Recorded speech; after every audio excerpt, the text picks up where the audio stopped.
Waiting for the broadcast to start. It's your mom's basement. It has started. Hi guys, how you doing tonight? Hi friends. Hello. Hi friends and new friends. There's lots of new people. We have new friends tonight. Oh yeah. I love new friends. What kind of new friends? Awesome. New friends in the chat, say hi. Make sure guys, everybody says hi if you're new. Please. And by the way, like, we're nothing but really cool people that will not troll you until we get to know you. And then you're considered a friend, and then we troll you. But if you're new to the show, chime in, say hello. Can you even see me tonight? I've just got my hat. Whoa, just like, I don't know what I'm doing. What? Anyways, it's your mom's basement interactive comic book club show thing. Weekly, Mondays, here. And then soon on Twitch in the next week or two. Sorry, Jonathan, we'll talk. But yeah. So pretty much this is what we do. We talk comic books. We talk weeklies for the first hour, and then for the second hour, we will pick a book and we read it, and then we talk about it for the second half of the show. And that's really cool because tonight it's going to be Birthright. Savanna picked this one. I love this book. Sorry. It Such is a good pick. fucking baller. Spoiler alert. It is a radical ass fucking book. Birthright.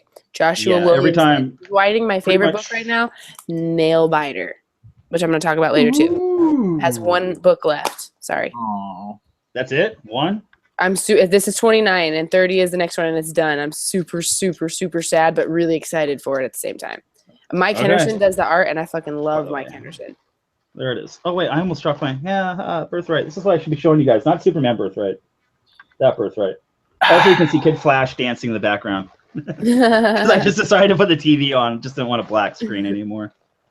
Anyways, so yeah, we get together every Monday and we talk about all the comics released from the previous New Comic Book Day on Wednesdays.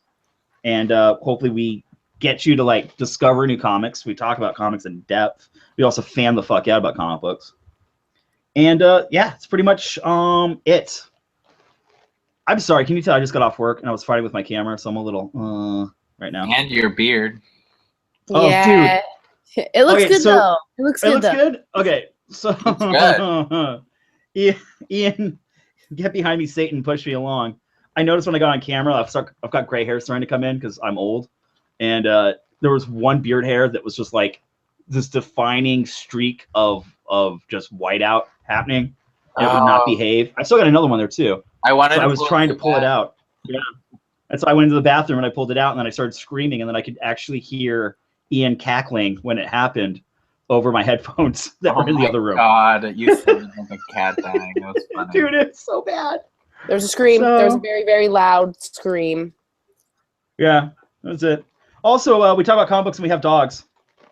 Oh, I have a Bucky right now. Dogs. Say hi, Bucky. He's mad at me because I won't play with him. Oh, Rhaegar's mad at me because he's in jail. Oh, poor Rhaegar. How dare he get fleas in my house? Sorry. Dude, if you're a pet owner, that's what happens. You should know better. I get it. Frontline, my friends. Frontline. He's been messing around with the wrong lady cats. Rhaegar. So has Kirk, I hear.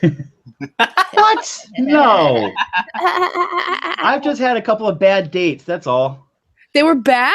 Oh. Horrible. Oh, that's No. But, okay, hold on. Let me rephrase. They were bad in that, okay, this is not going to go anywhere. I'm very, very bored. I'm sorry, this was nice. But also very good. And, oh, that's right. I recognize this, and I am stopping this at the pass right now. You're just like, this is not what I'm looking for. Hold up. Wait a minute. Yep. Just back the right, literally back. I got all the dogs right now. So before we get to Birthright tonight, and before we get to the comic books, and we will get to comic books, we kind of like do this whole like, we kind of stretch it out so we can get everyone in the chat. Which, by the way, let's say hello to the chat tonight. It's an interactive comic book club, but the chat is like a really big deal, a huge part of the show. It's the YMB fam. It's been growing, and we've got some really great people. Also, if you're not watching the show live, that's fine, because the videos get archived onto the YouTube channel. So it's that whole thing where like you get to come back and watch it later. We TiVo it for you. We make it easy. And on top of that, the other cool part is when we read like main books, that's never going to go away either. So like if you ever wanted to see what we talked about with Grant Morrison's Superman, that episode's up there. Or if you want to talk about The Private Eye, that episode's up there. Or our very first episodes that were a train wreck, talk about Lock and Key. those were on there. Oh So you God, can go back and check those out too. Whose idea was it to read such an we epic did a saga? whole That was me. series. That was We so did all me. of Lock and I'm so Key. sorry. That's I'm sorry. crazy. So yeah, sorry about that. Anyways, so yeah, that's pretty much the show.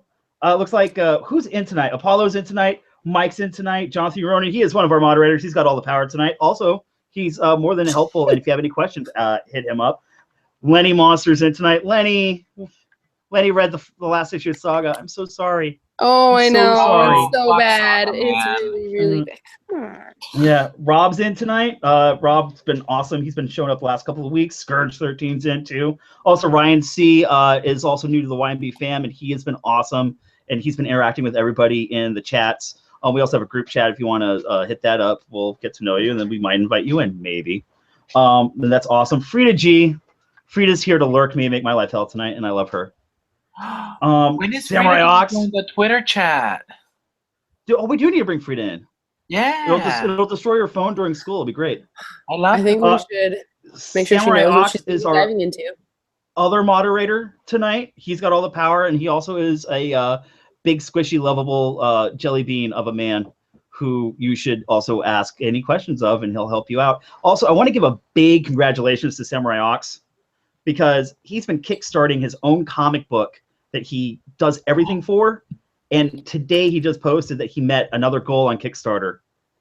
And dude, congratulations, man. We're really fucking proud of you. Congrats, dude. Yeah. Yes. So that's pretty much it. Oh, Lazarus 19's in. Brandon's in. Dude, we got a good chat tonight. Hi, friends. We love you. Yeah. So, like I said, everyone knows everybody. So if you're new to the show, you've been just watching for a while, we appreciate it. But also join in. This is pretty much how we do our fucking thing tonight. So yeah, everyone, go give Samurai Ox all the noogies.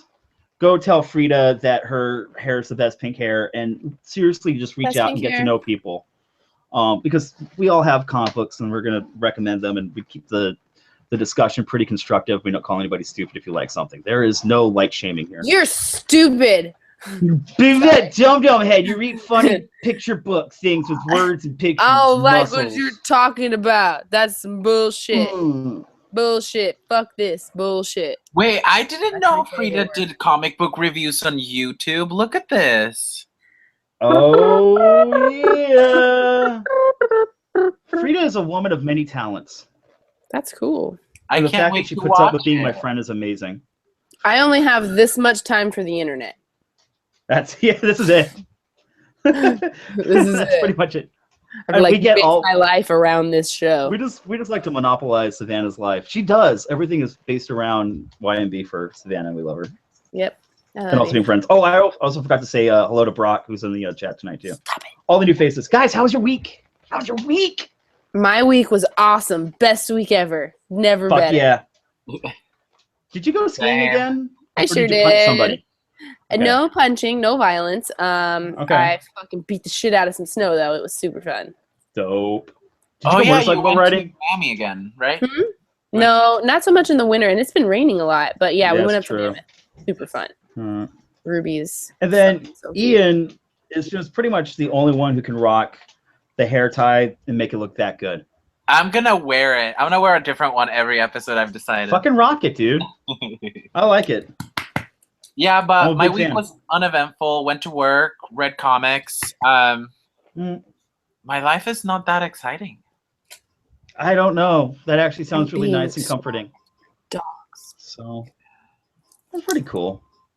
I got really excited and I cleaned my apartment, and also I redid my shelf.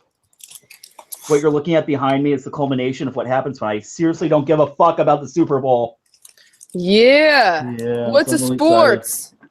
Really excited that I redid my. By the way, everything you see here is full, and I still have another stack over in the corner, and I need to go buy more shelves. I have officially run out of spaces for my graphic novels. Good times. That deserves a good bell ring.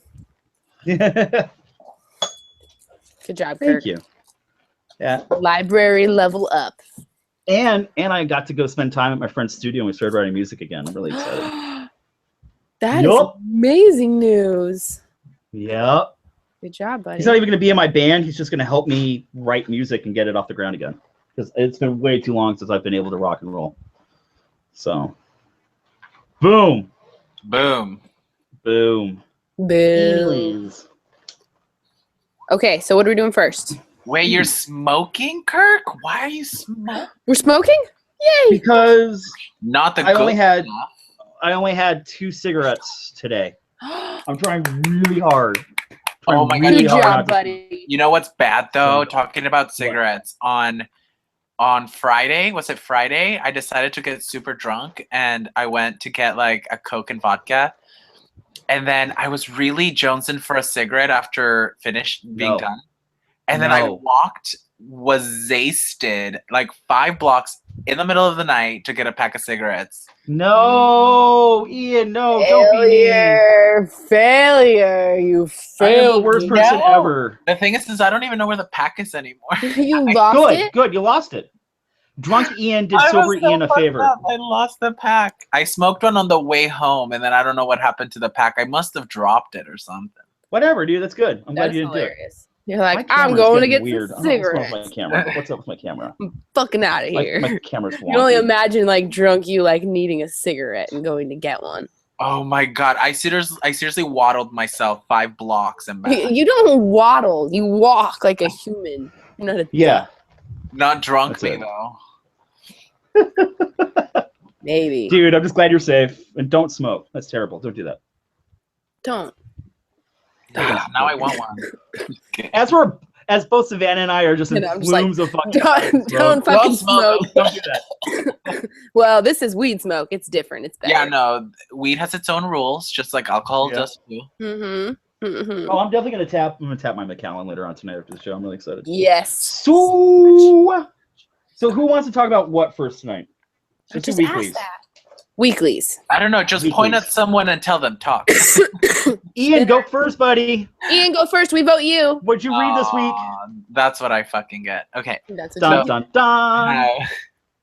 I guess I'll just get the one that I like the least out of the way. I read all new X-Men. It's an IVX tie-in, and Okay.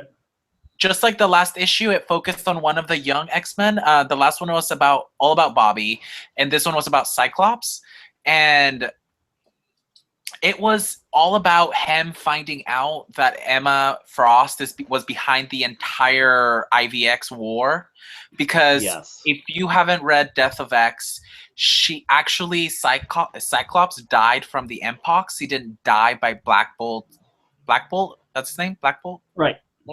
Yeah, I don't know. He's an Inhuman. I don't care about him. He didn't die by Black Bolt's hand. But she's been making it seem like it's been the Inhumans who started this all to begin with, but it wasn't. It was Emma Frost who's been orchestrating this entire thing. And well, she used to be a supervillain. Sounds like something Emma Frost would do. Yeah, but there's brain games all day. But she does such a good job of being a villain who thinks they're doing the right thing. Didn't she used to have the cuckoos on her side for a long time too? Oh, I love this. Still are. Yeah, her daughters. Yeah. Mm-hmm. But, there wasn't really much to it aside from Cyclops just finding out and having kind of like... 75% of the issue was him feeling bad about being Cyclops, because he looks at him differently. And then the last few pages, it was just him finding out that Emma Frost was behind everything. And he has kind of like a little speech where he just goes, "You've got 12 more hours to live your life, Miss Frost. Then the truth and a concussive optic blast are coming to set you free." And I'm just like, oh shit, that's gonna be badass. Do you see this? Damn. This freaking kid go after Emma Frost is gonna be funny. I'm all about it. I'm really excited. I'm all about it. I'm into it. It wasn't great, but I'm into it. Yeah. You like the setup for it. Yeah. We finally got some of the drama back in X-Men. It's been a while. It's just been like soul-crushing bullshit. So, it was a good tie-in. If you're reading IVX, it's a good tie-in. I recommend it. Pick it up. Sweet. Savanna, you're next. I will start with my number 3 as well, which was I forgot. Oh, Shade the Changing Girl. Ooh, okay. So about Shade. Did you read Shade? I read it, but you're going to talk about it because I'm going to talk about my stuff too. Which by the All cover was amazing in this thing. I know. Fucking who was this again? Guys should check that cover out. Oh wait, there it is. That you can't see because I read my stuff digitally now. Yeah. I'm sorry. I'm a that traitor. cover, Jenny Frison, right? Yes. Yeah. That's who did the cover. Anyway, so shit just gets weirder with Shade. Her relationship, her human form's relationship with her boyfriend is really fucking sad, unfortunately. Like, I was reading it and I was just like, burn, poor kid. They just are showing her not being his actual girlfriend. Just like, I can't like date you anymore. And he's just like, but everything we had. And we got stuff like this with like a little broken heart. A bird. She's an alien bird in a human girl's body, and she's just like fighting with the memories of what's left of the body, you know, because the body was kind of a shitty person, and Shade is this like super chill ass weird fucking alien bird. So the art's really cool. There's a whole lot of just this happening for the most part. A lot of character building between her and her friends, and there's like her trying to figure out how to get back to Meta, which is the world that she's in, or the world that she's from, because she's stuck on Earth, and she's like missed the fucking time portal gap. Anyway, it's mostly just about her going back. Have you noticed that, like, as we get to know who Shade is, like each issue for at least some length of the story starts to focus on like one human emotion, and like she runs it into the ground. Yeah, that's what I mean. So little of the book is actually about story. It's more just like emotion and feelings and how it feels to be stuck in something you're not. For anybody who's fucking faking everything that you've ever been or feeling, and then like trying to super low-key change that shit on the inside, you're just like, fucking, I'm a terrible person. I'm going to change that. Like, right. And then... but she's an alien. Dun dun dun. So it's like, but I'm an not alien. An internal struggle. It's them trying to relate this alien-like story to having an internal struggle, and it's disconnected and it's fun at the same time. Oh my god. Right. Yeah, it's like, I'm with you on that. It's not anything to fucking scream about, but it's cool. She's like, don't worry, it's fine. It's a solid 7, and everybody loves a 7. I like. I'm not even gonna say anything. You don't need to. All right, cool. I appreciate that. I'm going with Paper Girls. Number 11. Ooh, my fucking god, Paper Girls. Ooh. Did anybody Paper read Girls. what Kirk wrote about Paper Girls? Did you just send that to us, or was that for Sheldon? I haven't. I just sent it to you guys, and then we're gonna use it as like a test article this week on the new website. So Kirk wrote about Saga, and it was fucking amazing. So I'm really excited. Paper Girls. You guys, Paper Girls, not Saga. Paper Girls. I'm super excited for you guys to read that. So I essentially did a review of the issue, but because I have no idea what the fuck's going on in this comic, it's just an overview of how confused I am about, like, I said something along the lines of, I've never been more infuriated by a story that I can't put down. Like, this comic does nothing but continually ask more and more questions of what the fuckery is going on, and I can't stop. I cannot stop in the least. This art is absolutely amazing. I think this is one of the dream teams in comic books right now.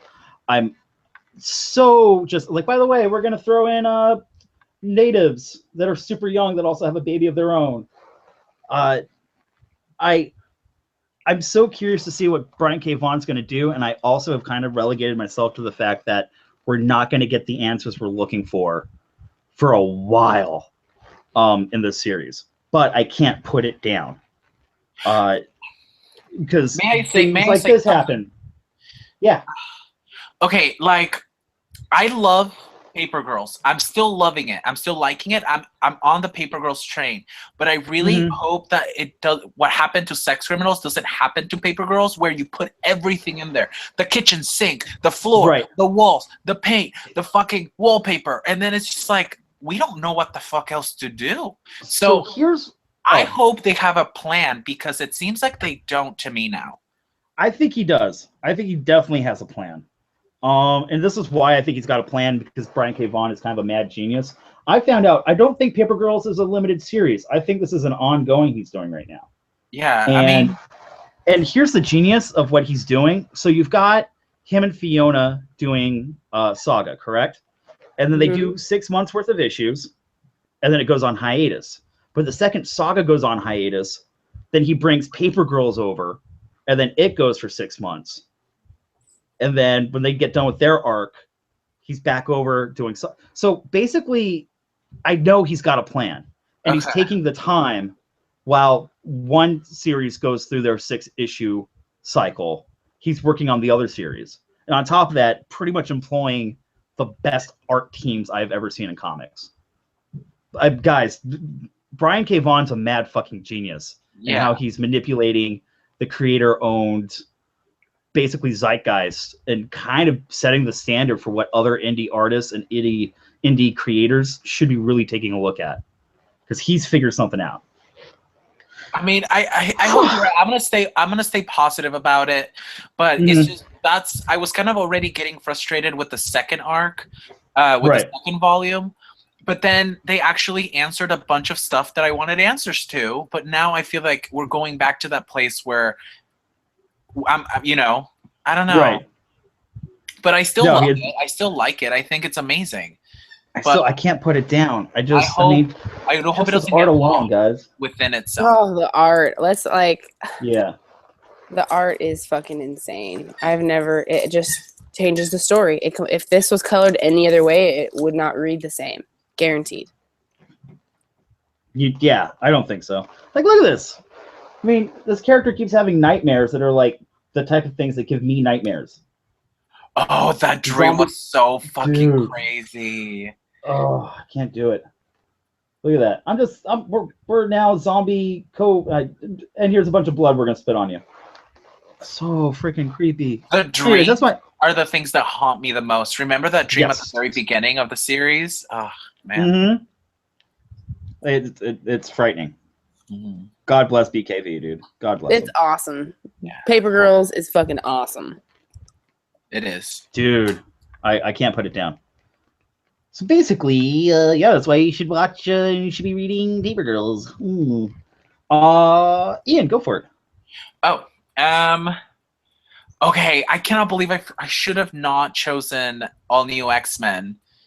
You can change. They're not set in concrete. Did you guys read the Black Hammer annual? From last week. Read it. No, not yet. Okay. Oh man. Talk about Black Hammer. Tell me about it. Okay, so I don't want to spoil it to you guys. This is like my saga for you. Like, I don't want to spoil Black Hammer at all. Is it really? Yeah. It's only like 8 books in. I love Black Hammer though. I love it. Especially, okay, can I just so you said the story was kind of about Barbie though? No, it's not about Barbie, but it's kind of like it tells a little bit about everybody's past. You know, it hits on everybody. There's this creature in the Parazone. I think it's the Parazone, right? Yeah. Yeah, there's this creature in the Parazone that the mad astronaut is chasing through all of these different moments in time through all of the different heroes. And my favorite one was the one and each single story has a different artist.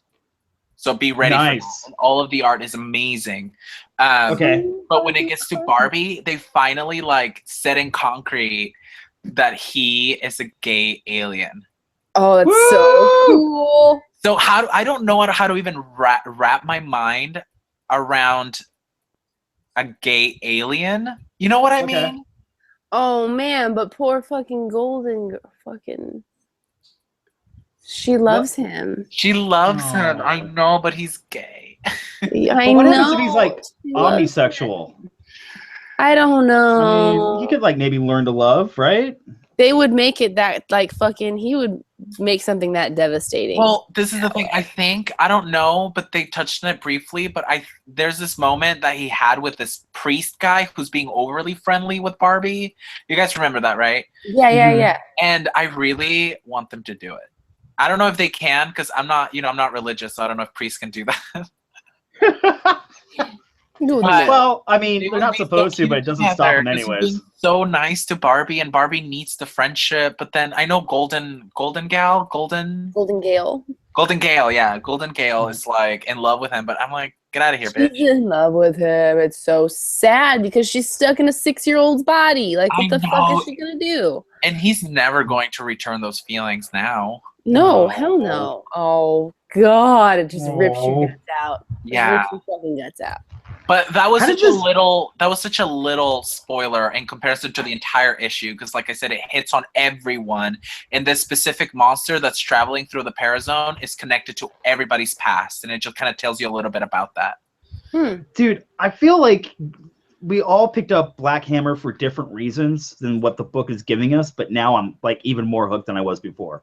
I was expecting like this really cool time traveling, mystery with why these heroes were, they saved the Earth, but then they got banished to like this weird, like, void zone that they can't escape. Like, I was really like curious about that. Yeah, but now there's like all this relationship story happening. Oh, this story is so character based. It's insane. Yeah. It's giving me everything. I definitely love a character based story more than I do an action packed story. Right. I fucking love the style of the art and the vibe that the book puts off, and how it's like done in this kind of almost color scale. It's so rad. Ugh, And the issue with the Swamp Witch was off the fucking hook. Yes. How it was done would have been done with her own series, She's my favorite character for sure. I love her. The Swamp Witch. I love his little swamp thing monster boyfriend thing. Oh, cute. Oh God, that broke my fucking heart. When it didn't travel with her. My fucking heart. Oh, you guys should definitely be reading. It was so guys, hard. We'll definitely, once Black Hammer gets wrapped up in a trade, we'll talk about it. Because it's gonna be, I don't know, like. So good. It is really good. Okay, Ian. Fine, you win. It's so good. Everybody just has this like, I don't know, this thing, like, Golden Gale has that crush for Barbie, and Barbie's gay, and then the Swamp Witch has the fact that her lover didn't travel with her to this dimension thing, and everybody just has this, and then the main dude just wants to be a normal guy now. He just wants to have a girlfriend and grow old and eat pie. Everybody has such a human thing about them that makes you love them. You know what I'm definitely afraid of is that the kind of like the patriarch of the family, the guy that he wants just to have a normal life again. I'm really scared, and God, I hope this isn't it. But I hope he's not the reason why they're all stuck there. I think it's something to do with the Swamp Witch, because she did some hocus pocus thing with Black Hammer's daughter, and I'm like, what are you doing? This is all because of you. So I'm kind of freaking out about that. Yeah. Oh, dude, yeah, Black Hammer for sure. Absolutely. Yeah, Barbie's gay. I'm so excited. It's confirmed. All right, Savanna, you're up. She's in the middle of a shadoobie. She's not. Actually, I'm done with my shadoobie. Let's do Nailbiter, which is by the same writer who wrote Birthright, the book that we're gonna write, Joshua Williamson. Fucking amazing ass writer. This shit's so good. You can't get this anywhere else. And Mike Henderson did the art, and I highly suggest you follow his art page on Instagram. It is delightful. Mike Henderson did the art. Look at that shit. No, the art is breathtaking. I love it. Do we have any idea yet when the next trade's going to come out? Because I bought the Murder Edition, which was like the hardcover with the two first volumes. There's only one left, so it's ending to end. Okay. So, I mean, Buckaroo. I can't even say what just happened, but it's going down. You find out why the town is the way that it is. You find out why he's find out why on issue. Yes, and the shit that is fucking. Oh my god, I can't even tell you. I can't even tell you. Are you satisfied? Oh, so satisfied. It is still in this book. I'm still scared shitless because how are they gonna fucking do anything in one book that I need to know in like 5? So. Perfect. It's such a. I don't know. I'm kind of glad that they saved the secret until the very end. They saved but man, does it all come out. But there was definitely there was definitely plenty of other stuff going on within the series to keep you hooked, because there's also little like mini mysteries going on. Serial killers, and then it's about like this the FBI agent that comes back to the town to try to figure out why, and there's some like family lineage shit going down, but it's a town of serial killers being ravaged by an old serial killer from the past. And all new Guys, other it's new a serial town killers. full of serial killers. Just Fucking get awesome. into it. It's called Buckaroo. It's amazing. Which, by the way, they even made an issue where they were able to put Brian Michael Bendis in, and he really played great. himself in the comic. That's how good it is. Oh, I remember that briefly, actually. Yeah. Like, it was not a terrible idea. I actually really enjoyed the issue. Yep, I'm in love with all the characters. I'm in love with all the serial killers. It's just way too good. Okay. Trying to think, which book do I want to talk about next? You guys How about you guys were talking about Batman, right? Or Karnak? I pulled up Karnak. Ugh, I hate Karnak. You only hate. Okay. He hates. Let's clear this Karnak up, guys. in the tie-ins so far, and we're talking about the actual Karnak book, which is amazing. Not like the Karnak tie-ins at all. It's a different. It's a totally different person. Yeah. Mm-hmm. Yeah. He's just too overpowered, in my opinion. Too overpowered. I don't know. Like has too much power. Like he's able to see the weakness on everything. So where do you go? Where do you go from there? You're just Karnak, you know. Yeah. Eternal suffering and knowing. I did love that Jean Grey was able to keep him in the dream world for like 5 issues. That was cool. Let's see. Why am I okay? So first of all, I think Warren Ellis is still one of the best writers out there, and I can't wait to see what he's going to do with his new Wildstorm contract over at DC, because he's going to take over the Wildstorm universe again. So I'm really excited for that. Also, I eat up his dialogue, and he's basically writing himself into Karnak right now. So that's been so much fun for me.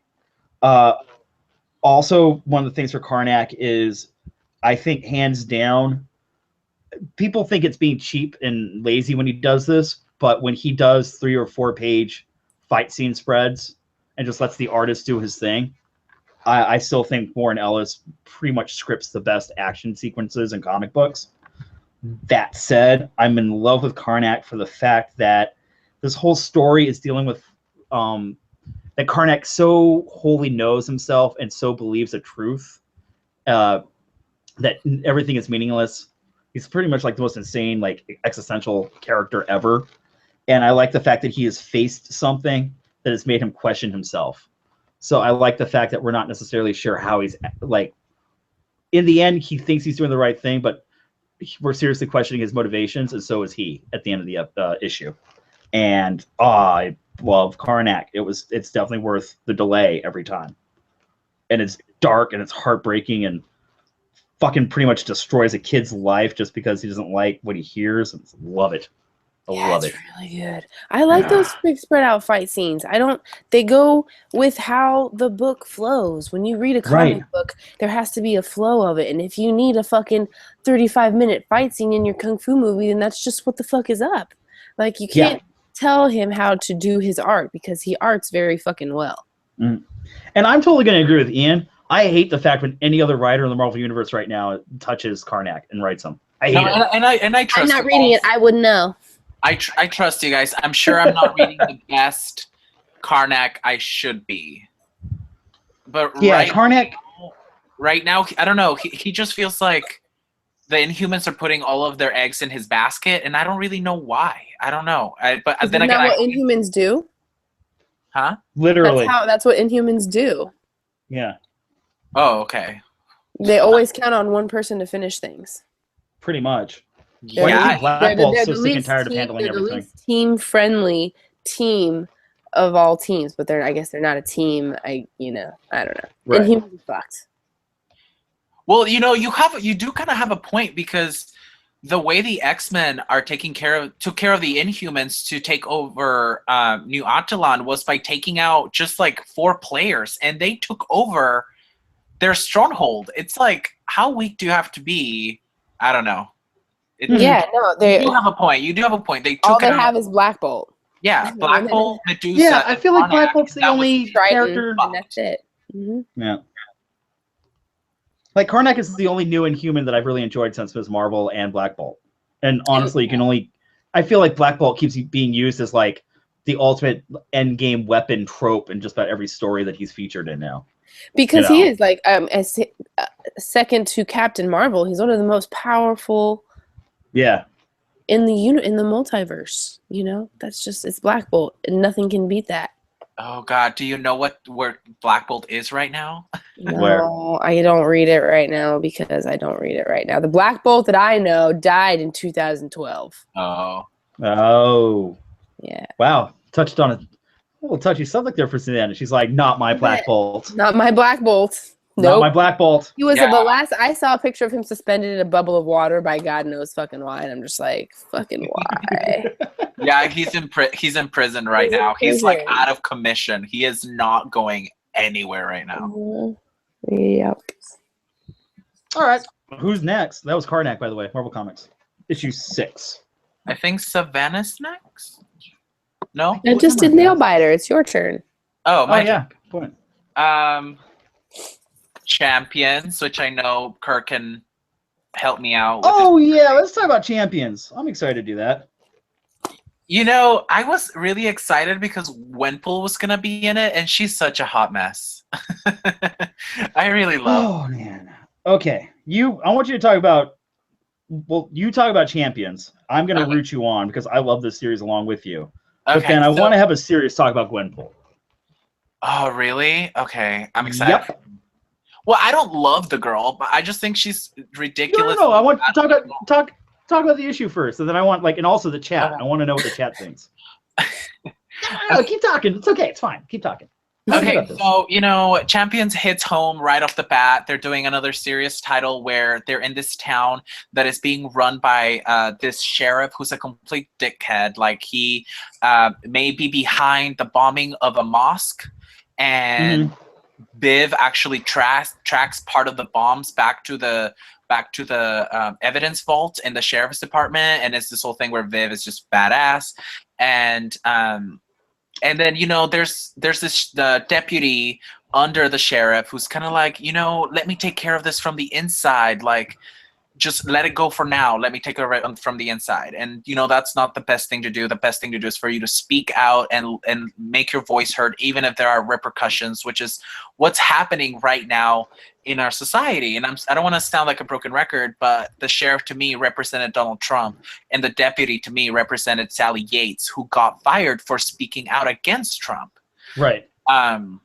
So that was really good, and they also touch on what's going on with the protests, and they also touch on how the Trump supporters are blinded by his lies, and it was an issue that really did put into perspective what's going on literally right now in our society. And it's very, very relevant. Yeah, and to kind of give it some humor, they threw Gwenpool in there. And she did this thing. She's, I'm going to leave Gwenpool to you because she's such a hot mess. No, because I want to have a good conversation about it. I will tell you this. I was really excited because, Ian and I were talking about it together. And one of the things that I really got to add Champions this month, and you guys, I'm not going to hide it. I love the young titles. Was that Mark Waid did a really good job of making the frustration of wanting to do the right thing, but being bound down by things that you like unseen forces, just being so frustrated, but you're stuck in a situation where you can't do anything about it. Was so tangible in this issue. It was yeah, I get that angry, dude. I understand exactly what these characters are talking about because you want to do the right thing, but the right thing isn't necessarily going in and swinging and punching people. So it just that was something. It was just, oh, thank God. It was almost like a release, and really great to be able to relate to that in the story. My thing. Explain to me the appeal of Gwenpool. And this is talking from a guy who absolutely loves Spider-Gwen. But to me, Spider-Gwen makes sense because she's got her own alternate universe, and it's a different alternate history. And I like the idea that Peter's dead and Gwen's the one that survived, and Latour is just doing such great stuff with that character. So Spider-Gwen makes sense to me, and I love Spider-Gwen. Yeah, Gwenpool, I don't get. I love Spider-Gwen. I love Deadpool. Spider-Gwen has been really successful. The Deadpool movie was really successful, and Deadpool as a character has always been pretty successful. Yeah. Gwenpool is Marvel putting the two monies together and saying, make more monies with this. It's got Rondo. It's what plants crave. Gwenpool is idiocracy. I don't know. Yes, she's right. She's right. It's when Marvel Voltroned all their monies together into a new caricature of it's the caricature equivalent of a serious superhero. She is just the extreme idiocy and craziness, you know, and I've come to love her because of that. Do you think that it's like Marvel's some sort of retaliation to like Harley Quinn? Is it like a sick joke? Like, I don't understand what they were trying to do with that. I mean, I'm pretty sure I'm pretty sure I'm gonna go with the money aspect of it and saying that they're just like, hey, this is hot right now. This is hot right now. Get those fucking algorithms. That's all that is. That's what Gwenpool is. They're just there to fucking sell single books because people are gonna be like, what the fuck's a Gwenpool? I'll buy it. Yeah, I'm having a gimmick because it's so weird. Character gimmick. It's sad. Ian, go first. And you guys see, I don't want to say exactly how I feel because I do love those characters as well. I mean, Gwenpool gives me the same appeal that Unstoppable Squirrel Girl gives me. Okay. Unbeatable, and Unstoppable Wasp. Okay, I can get that. Wasp and Squirrel Girl are not the same as America Chavez and Hawkeye. Kate Bishop. You know what I mean? Like, but I think these characters are being targeted towards a specific demographic. Marvel's like, hey, we need to hit this market. And Wasp, Squirrel Girl, Gwenpool, all those books are headed to not kids, but more towards girls too. Like girls. Yeah, exactly. You know, they're just hitting them, trying to get more people interested in buying books, which I'm all for. They're just doing it wrong. Like Moon Girl and Devil Dinosaur, ages like 7 I wouldn't put 15. her. I wouldn't. Which, put by the way, in the same group I totally with the other three. Yeah. Moon Girl. I totally gave my mom a couple issues of Moon Girl and Devil Dinosaur, and she loved it. Yeah. Yeah. But non sequitur. But keep going. That's just the appeal that I have. She's just so over the top stupid. I love her. Like, I just can't help but love her. And I mean, I definitely don't think too much about the money aspect of it. I just take her for what she is, and I feel like in this specific title, I feel like it was so heavy. It was so heavy that they were like, what can we do to make this issue not as heavy? And they were like, well, why don't we lighten it up a pile of stupidity in the middle of all of these serious issues? Because they also touched on the LGBT issues, which I ranted on Twitter about because a hate group left a note on an LGBTQ center that were like, you know, the sheriff is going to do to you what the Sentinels did in Genosha. And and if you don't know, if you haven't read Grant Morrison's new X-Men, Genosha is a place where 16 million mutants died just because they were mutant. Just because Cassandra Nova hated mutants so much. You know? And that hit home for me, but it was nice to kind of have Gwenpool in every other page being like, I'm a stupid hoe, you know? And I was like, yeah, you are. And she brought me back in and got me through the issue. I guess that's how I related to it. That's what I got from it. I don't know if that's what you necessarily got out of it. I guess I get frustrated with the character because I see an idea being folded in on itself too many times, like to come up with Gwenpool for me not to take. Like, I can't take the character seriously because you're not supposed to take her seriously though. I'm too busy being annoyed at it to care. Yeah, because like my frustration is, it's like, okay, first he had Deadpool, and Deadpool's a moneymaker and has, you know, gives everyone boners now. But that's because it's Deadpool, and even when it was Deadpool, people, you either love Deadpool or you hate Deadpool. What I'm saying is that, way around it. What I'm saying is that, like, first you've got Deadpool, and then DC goes, shit, we need a Deadpool character. I know. Let's take Harley Quinn and totally ruin that character, make her the female version of Deadpool with big giant tits and absolutely, like, no depth to her character anymore. Yes, I'm still bitter about that. I'm sorry. So I want my Harley back. And then you take that idea and like, oh well, fuck, they've got big tittied Harley Quinn doing Deadpool shit now. Gwenpool's awesome. I'm watching that idea keep getting folded in on itself, and I'm getting frustrated over it. And like, what did Jason Latour think about Gwenpool? Did he okay that?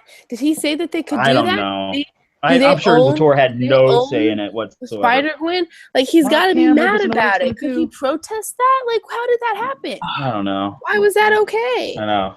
But like, Marvel's not new to this though. Marvel is not new to taking a main superhero and adding some stupidity to it. Like, I mean, what about? There's got to be somewhere on the internet. Isn't Spider-Man a pig? Yes. Like, isn't Spider-Man a pig at one point?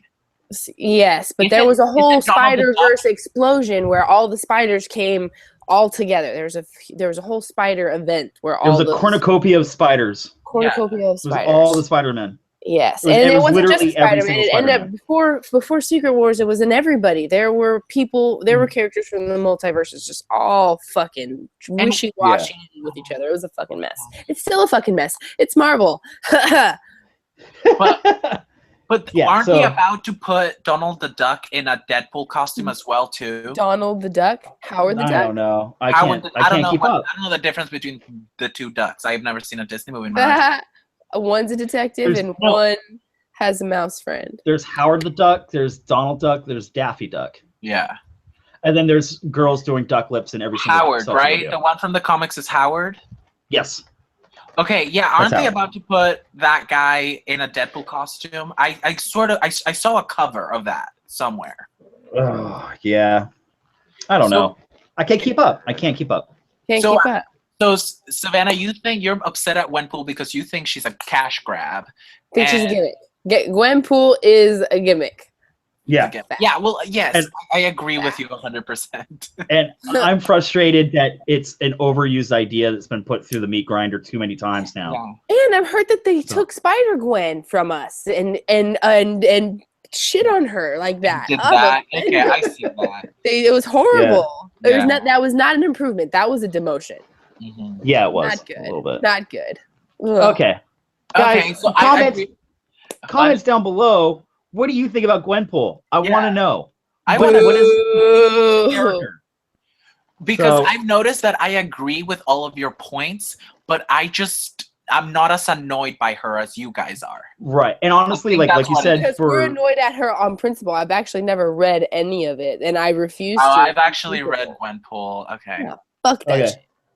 Okay, and honestly, I see it from your point of view because you're right. Like this issue of Champions was really heavy, and they needed to lighten it up. Yeah. It was really politics and comic books just does not seem like something I ever want to read. No. Anyway, so God, I was gonna say. Oh, by the way, $1 million idea, DC Comics. I heard that you're bringing back Lobo. If you needed a DC version of Deadpool, use fucking Lobo. Lobo's like DC and Ghost Rider and Spawn. No, and he was their answer to like put it all together.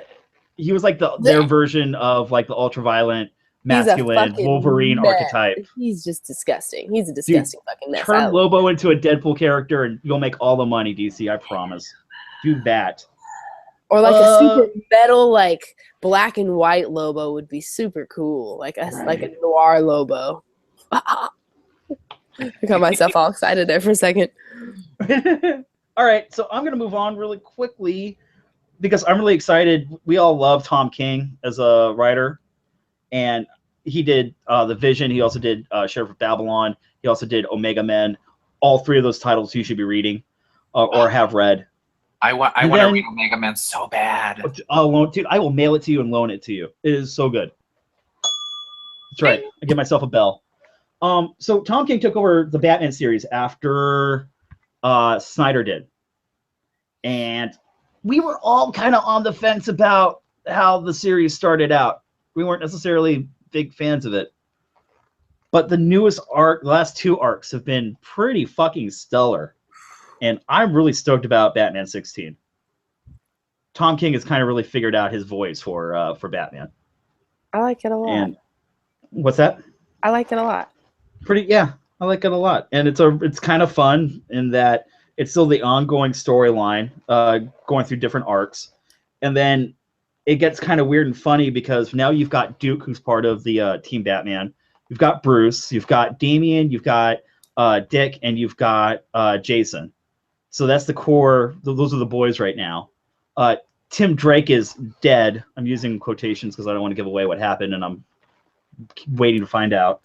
And so they all decide, instead of meeting in the Batcave, that they're going to meet at a Batman-themed fast food restaurant. So cool. And we also find out that Bruce Wayne is a goddamn monster because he eats his burgers with a knife and a fork. He's a monster. He's a monster. Fucking Batman does that. That's who. And I was really impressed with this issue because it definitely advances the story, but it finally really kind of like Tom King finding his voice and what the relationship is with Bruce's sons. And I was really into that. And on top of that, Duke, who's like the new guy to the team. You've got literally Damian and Jason Todd kind of getting in like this little squabble about like whose death meant more. And all of a sudden Duke's like, wait, you two have already died once? And you can just kind of like see the fear over him, like, what have I signed up for? Amazing. And then you've got the relationship between Selena and Bruce, which is just freaking. It's on fiery flames right now, my friends. Yeah, man. And Selena Kyle, Tom King, Selena Kyle can kind of pull strings with Bruce and can toe the line with fucking with him a little bit. And Bruce is putting up with it. I love that Batman kind of puts up with. He likes it. I like a Batman enjoying himself. We never get Batman having fun. Batman's having some fun right now. It's great. Mm-hmm. It's great. This is all setting up Tom King's bringing Bane back, and in one interview he was like, "I really want to make Bane scary again."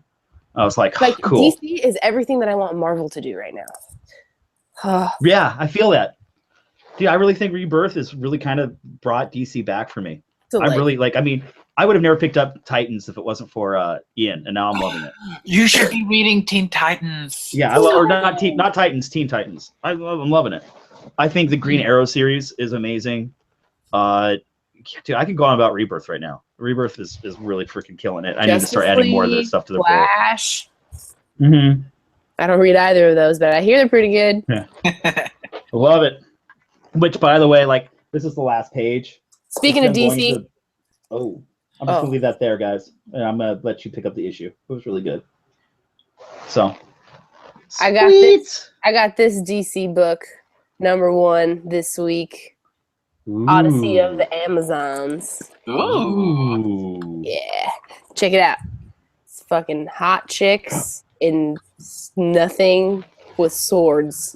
What more do I need to say? All right, done. I love Amazons. Amazons! Are they badass, Of strong course they are. females? Yep. I'm in. Whole posse of them. Support your local girl gang. Do it. Can I take a moment to throw Ryan under the bus? Oh, I'm no. surprised it's taken you this long to bring it up. Hold on a second. This All right, go. forever ago. Okay, this guy not only said that the X-Men suck. He said it very nicely. He said, personally, I've always hated the X-Men. He was very articulate in his opinion. Very we appreciate articulate about it. We do.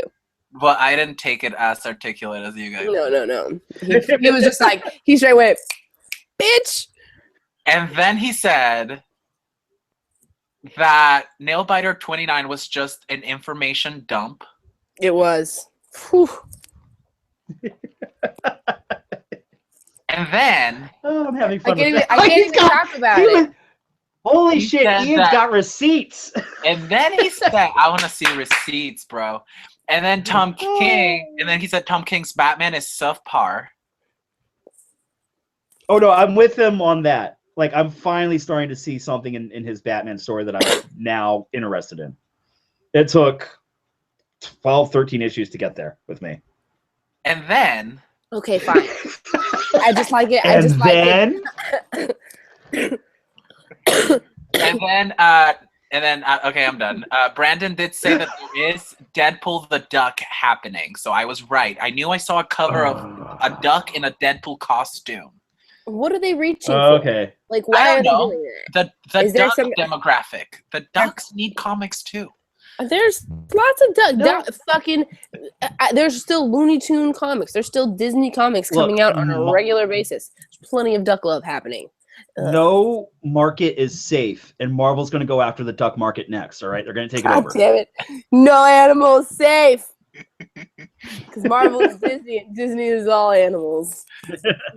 Fuck you! We've got the most popular ducks, and we're going to prove it to everybody. Ryan No. just said innocent on all counts. Not Not at all. Not at all. He's just like, what's up, infamous? Oh, I want most this guy to come on infamous- live. I am going to poke him. He gave me everything that I need to make him go berserk on live. I'm going to. What makes you think that you're the? I don't know. I don't know who has more control. I think that would be something I don't care to test personally. I mean, I don't have much control of myself. All you have to I know. That's what I mean. and I will lose my shit.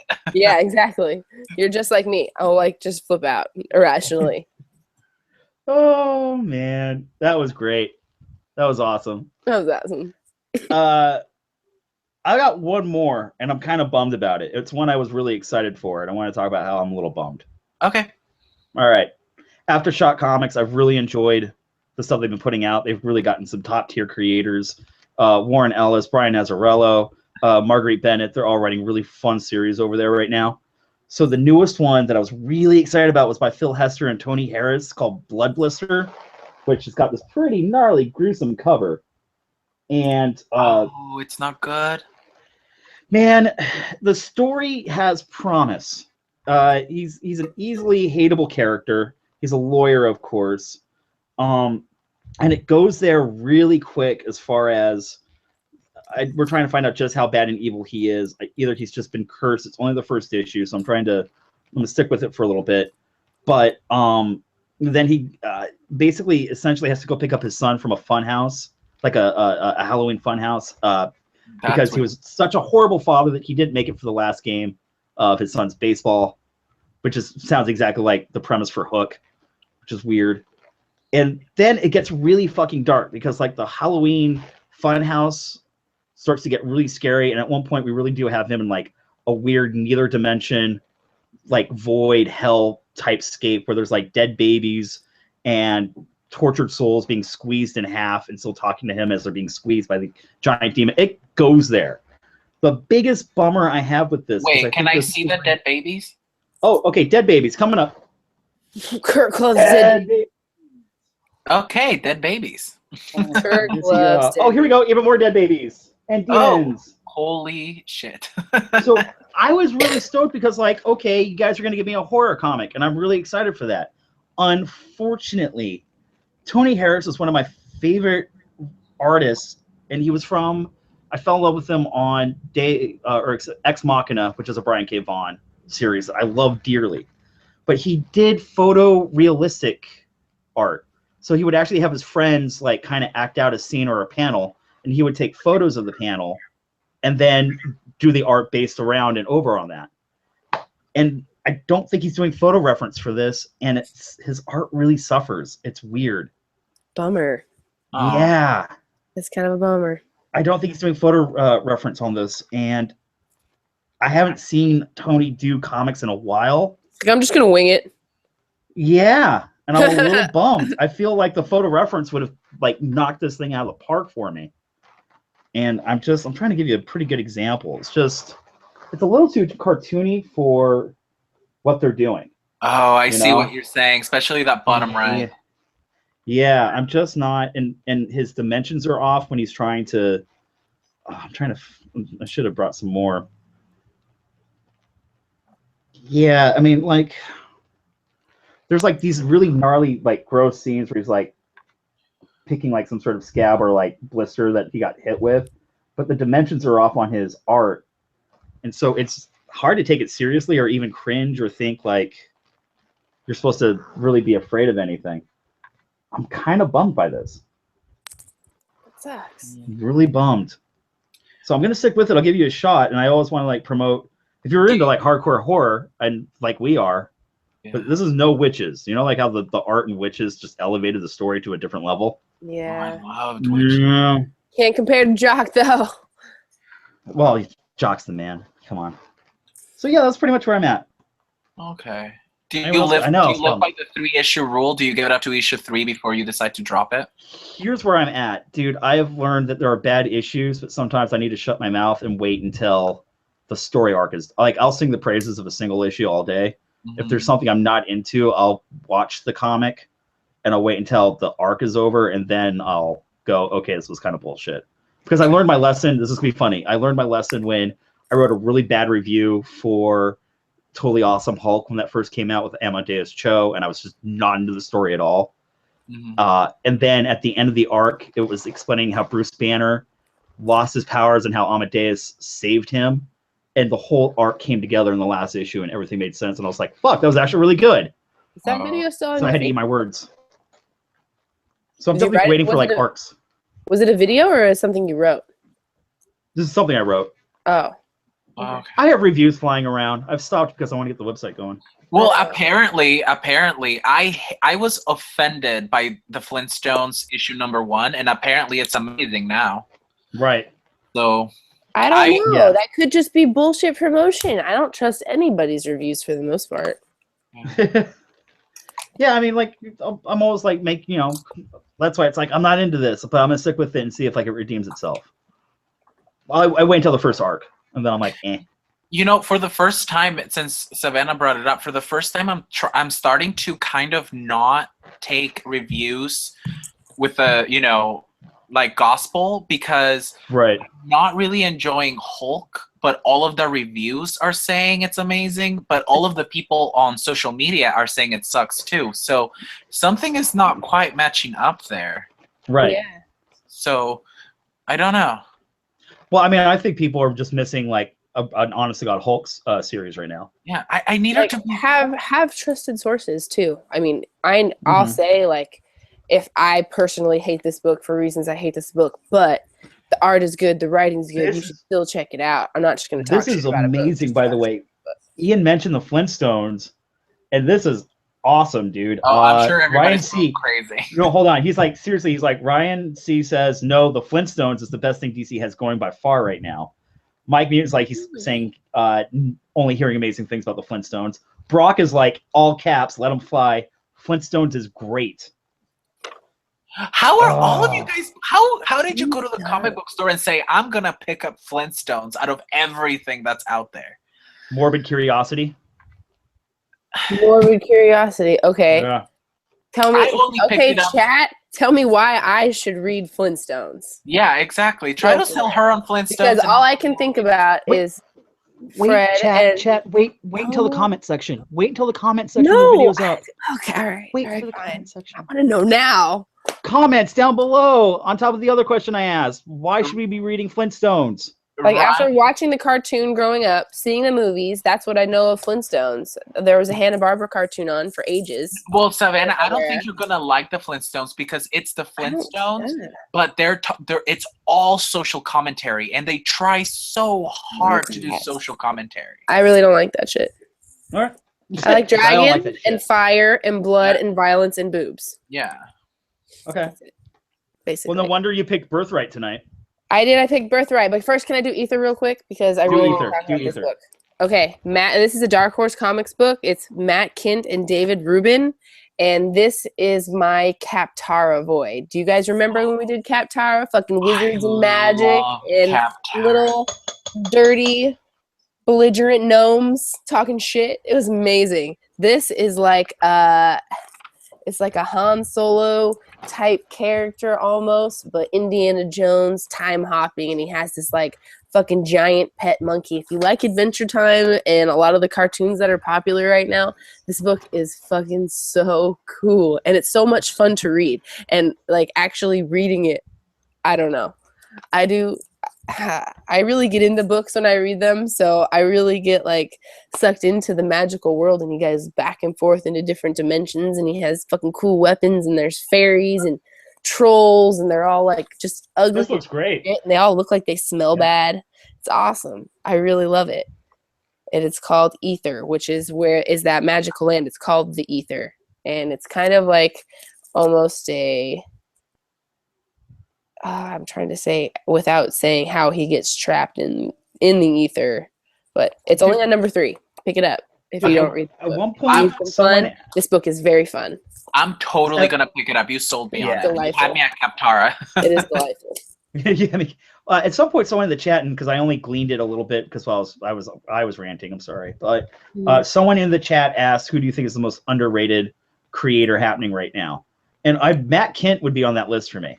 For sure. Matt does amazing stories, and he's having a really hard time finding an audience. Yeah. But I'm one of them. I love Matt's stuff. Yeah. And I always vote for Trad more. I wish he did more. Unfortunately, I think that, but that's art. See, I like art for me sells so many of the books, and my favorite writers are not very underrated. But there's a lot of artists that I would love to see doing books. Unfortunately, I think the arting takes so long versus how quickly, like when Jeff Lemire puts out a book, he writes the entire thing and it's done. And then he'll write something else and then it's done. So he can just throw something out, and however fast he gets something out, and then he's on to the next thing. And it takes somebody, but Jeff Lemire does all his own art too. So not all of it, but most of it.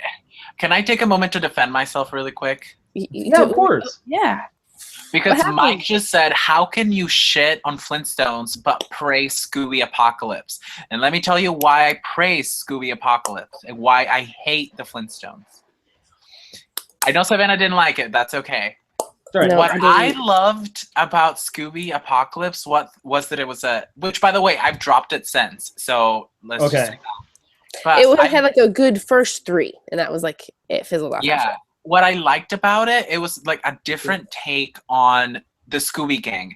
Nobody knew each other. They all came together. They all had their own backstory, and they went there when it came to actually like killing actual people. Like they were just killing actual people, and they were like really like affected by it, and I really enjoyed reading how it affected them. Like Daphne is like this Rambo fucking looking chick with just AK-47s, man, just taking down monsters, and I really love that.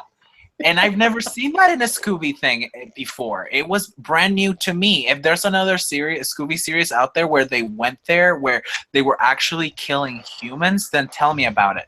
But what I didn't like about the Flintstones is that they were shoving their agenda down my throat, and I felt achy about it, and I didn't. What was their agenda? Tell me, what was the agenda?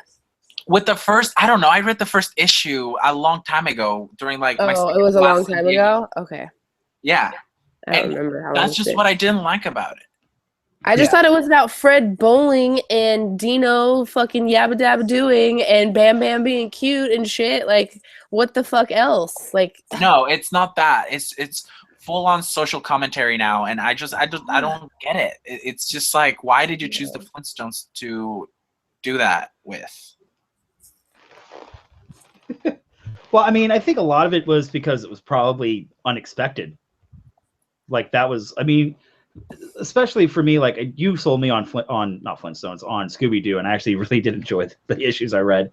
And then Flintstones, I think everyone kind of looked at DC and said, this is what you're going to do with WB or Hanna-Barbera properties. And you know what? Kudos to taking a chance. There's that. I can totally get behind. And I mean, in that aspect alone, like Scrappy Doo is the leader of a rabid gang of angry ass fucking dogs. Because we all fucking hate Scrappy Doo, and I'm so glad that happened. And I was just, you know, I just like the new take on the gang. It was fresh. It did everything for me. The Flintstones did not. I felt gross after reading issue number 1. I'm sorry. No, I didn't watch. Honestly, TV, like I read books. Yeah, no, honestly, like if you, I mean, if a first issue rubbed you the wrong way like that, I don't blame you for not picking up the rest. Yeah, and I'm glad that it's doing things for other people, but it's not doing it for me. I don't know. No, that's all right.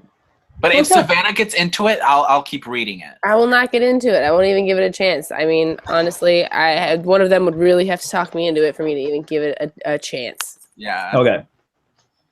All right. Cool. Did anyone else have another comic? No, I got all mine.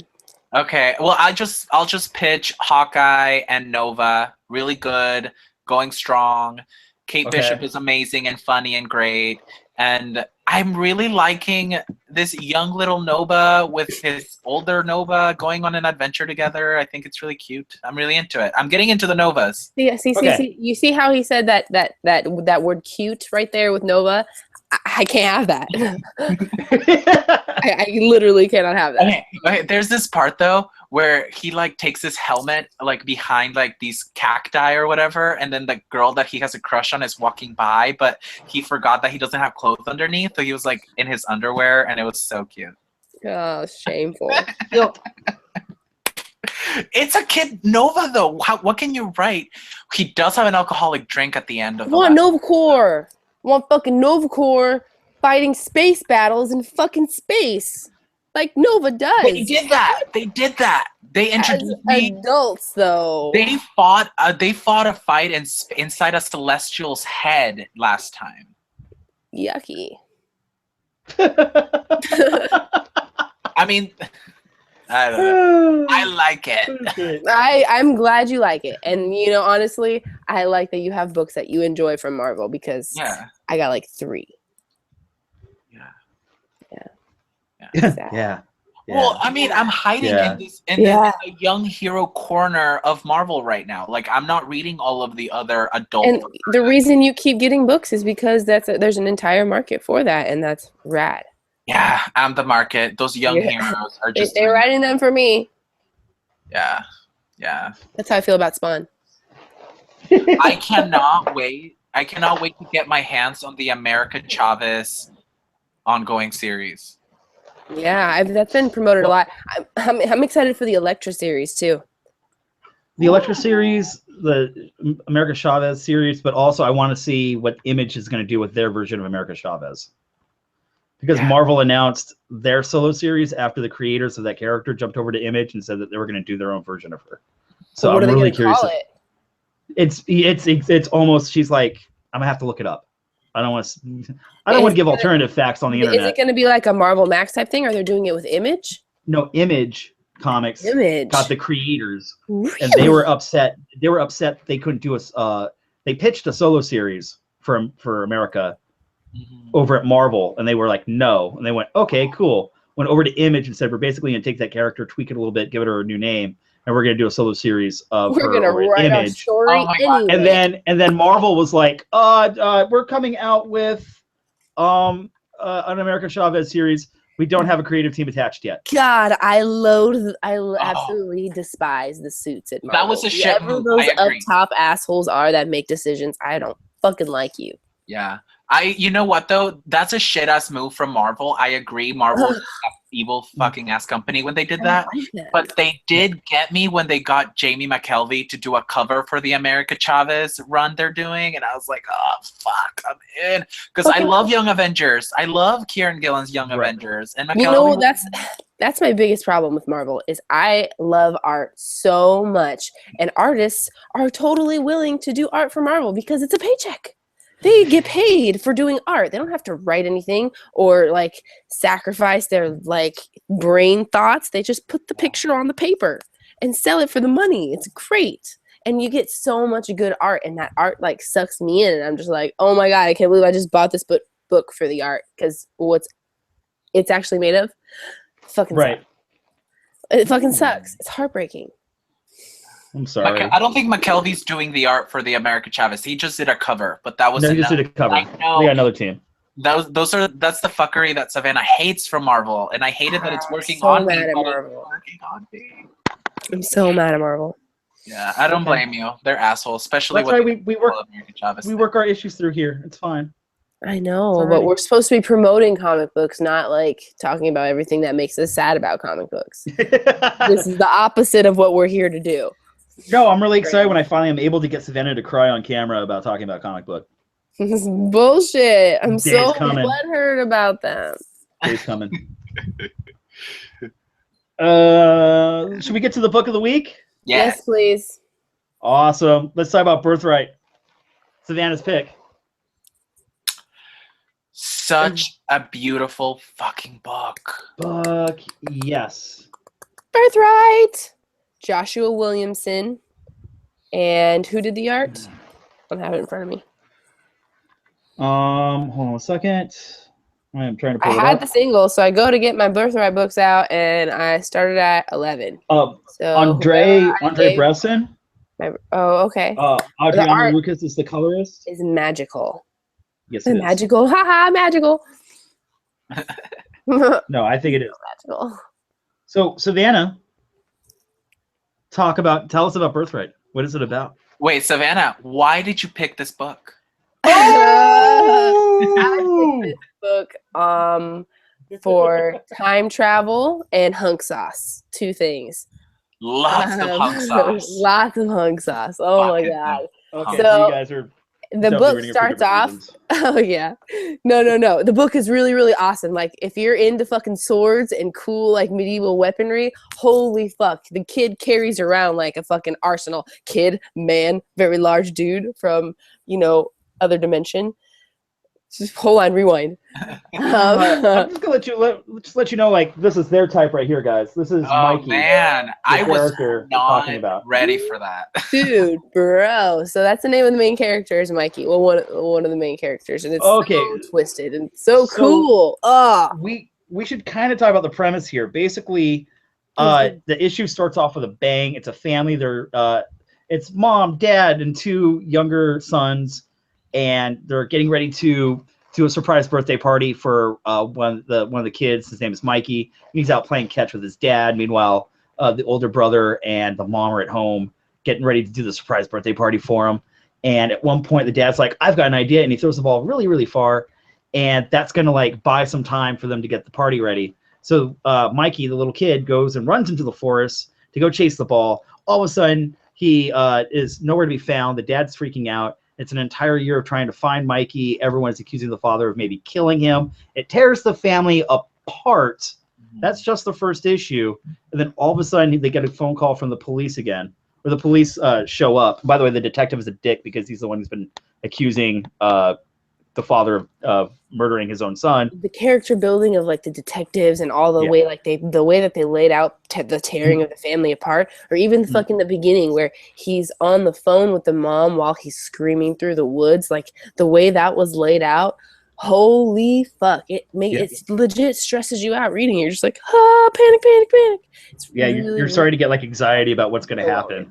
So the police call. They say, "We think we've got to break into the case, and you're not going to believe what we're about to tell you." And so Hunky McHunkerson, Skullcrusher, shows up in an interrogation room, and everything about his fingerprints, the way he looks, the things that he knows about the family. It's only been a year, and they think this is the lost son, just older and grown up. And before they even say that that's what they think it is, the dad like looks in the window and he goes, "That's Mikey."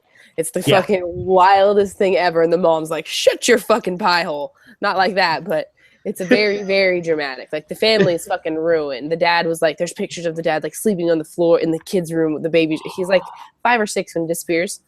And he comes back supposedly as this huge fucking grown ass man, Viking warrior Conan. They like jokingly call him Conan like the whole time. Right. Funny. And basically the cool part is that while the family's trying to figure out what the hell's going on with Mikey the Barbarian. And then also we have this cool story mechanic where Mikey is telling his brother about all the adventures he was having and like how this whole came to be. So it's little tiny Mikey in this awesome Dungeons and Dragons fantasy world where he's supposed to be like the chosen one, and he's going to save this land, but they have to start training him up first. And he's like a little tiny wimpy 6-year-old kid. Running through the forest, getting swooped up by other children with fucking wings, basically. They're called Gideons, and they're like flying people, not fairies, or there's somebody jokingly calls them fairies. It's like, they're not fucking fairies. They're like lost boys. Imagine Peter Pan's kind of Lost Boys looking kids with like feather wings, but not feather wings on their bodies, like contraptions they wear to fly, right? And it just gets fucking cooler from there. Oh, were they contraptions? I've only read volume 1, so we probably haven't gone too deep into who the Gideons are, right? Yeah, I think they're they're magic. I'm not sure. I forget. Right. But I think they kind of show it more in the art, but I was just looking through it to refresh my memory. and I'm showing off this art right now really quickly, guys. This is fucking dope shit right here. Such a fucking because we're also that's just the beginning premise, and then this thing takes like some fucking turns. We still don't know. Like he might be Mikey, but he might not be. But we know that he's being possessed by like another creature, but we can't tell if he's like willingly There's like being this possessed. crazy blood swirly shit happening behind him, and it's like this internal head called the Nevermind, which is like the world that he got sucked into. It's like they're one controlling, but you have to willingly submit to it for it to like have mind control over you. It's so cool.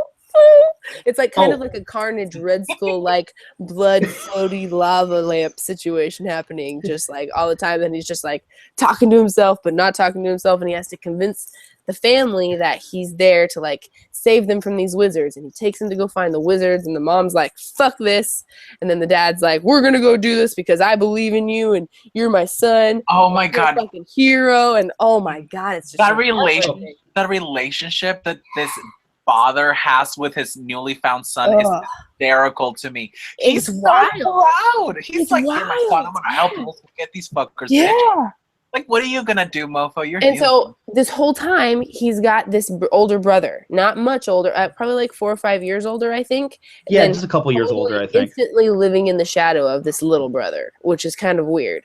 Right. So he like remembers him, and that's who Mikey has the most interaction with at first. And then the way shit kind of all goes down is he's in there talking to him, and then he's like, oh, well, mom and dad. And he's like, mom and dad are here. And then he fucking flips out and like Hulk smashes everything, throws a fucking chair through the window, kills everybody with his fucking laser lightsaber lava sword. Oh my God, he's not even doing that yet. He's just literally uppercutting dudes into the ceiling.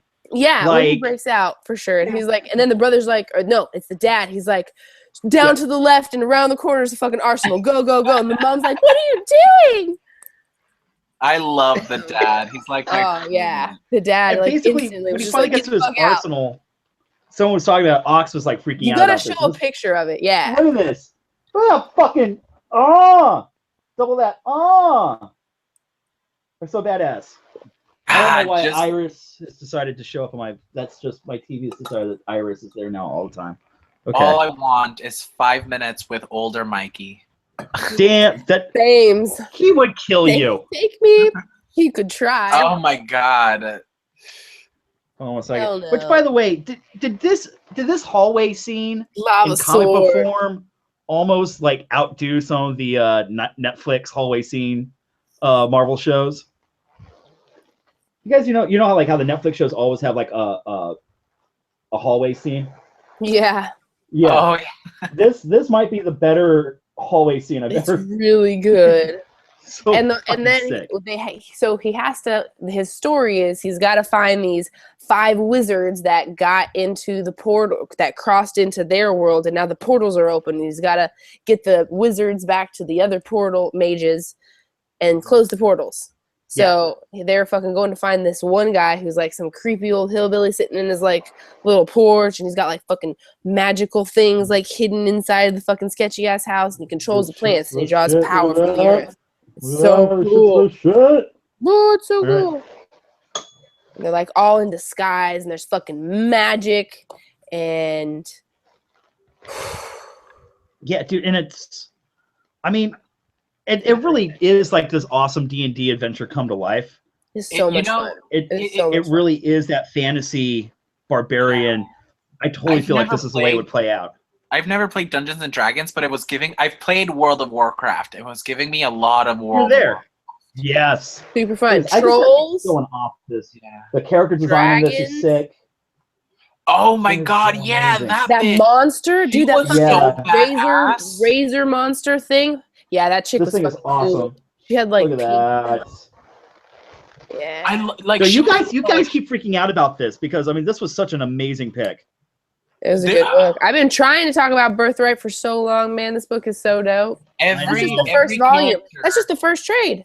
Yeah, no. Oh, and can I mention how I was freaking the fuck out on our chat because I was like, can you guys please get your books and tell me what the last page is? You need to tell me what the last page is because I literally read volume 1 in 30 minutes. It was such an easy read, but it didn't feel like that. It was just amazing.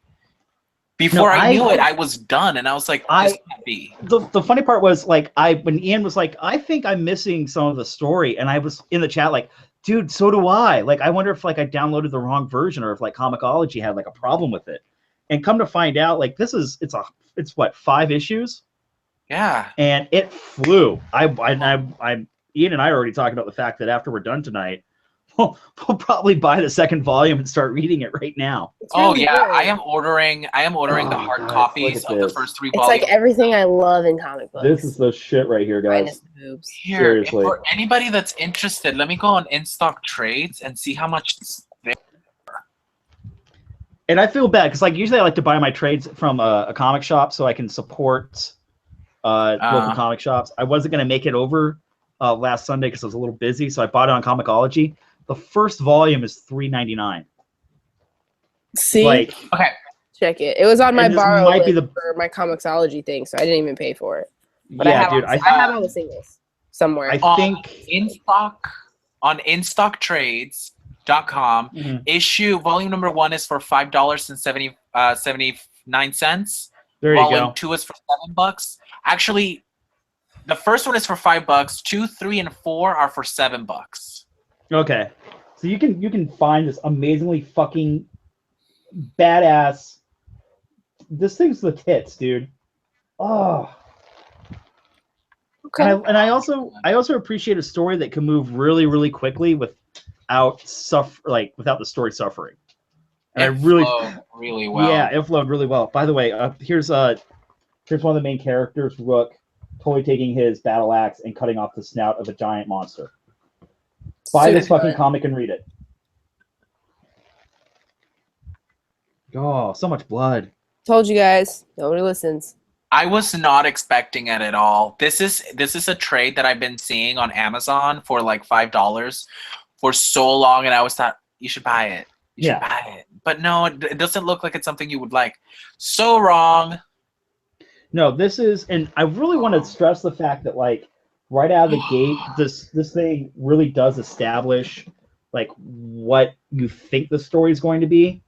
But now we're finding out that our hero might not necessarily be the hero that he is pretending to be, or he might be under some sort of control, but no one is aware of it. No one's none the wiser. So now you've got this other element of the fantasy world coming to Earth, and both those vibes mixing, you know, like what would happen? But then there's also this amazing backstory and awesome mystery that's going to start unfolding about how it's going to affect the story about whether or not this guy's doing right or wrong, or if he's here to save our world, or if he's actually under control of another being and he's going to be the one that destroys our world. Yeah. And the way he's like alluded to it, it's like, no, I had to make this deal. So I'm sold. I'm so in on this fucking comic book. Yes. Me too. Especially after the last reveal, the ending of this volume, I was like, what? Oh my God. It was so cool. And there's little things that make you think that things could possibly change. They like pre-hint in a lot of different directions. So your head's like, but what if this happened? Or if he saw this, or he saw that, and he told her this. Right. And they're like, oh, maybe. Don't know yet. But, oh, dude, and honestly, like, that cliffhanger ending, I wanted to say this to Ian earlier, and I didn't get a chance to. Tell me that wasn't a Y the Last Man ending right there. It was a good one.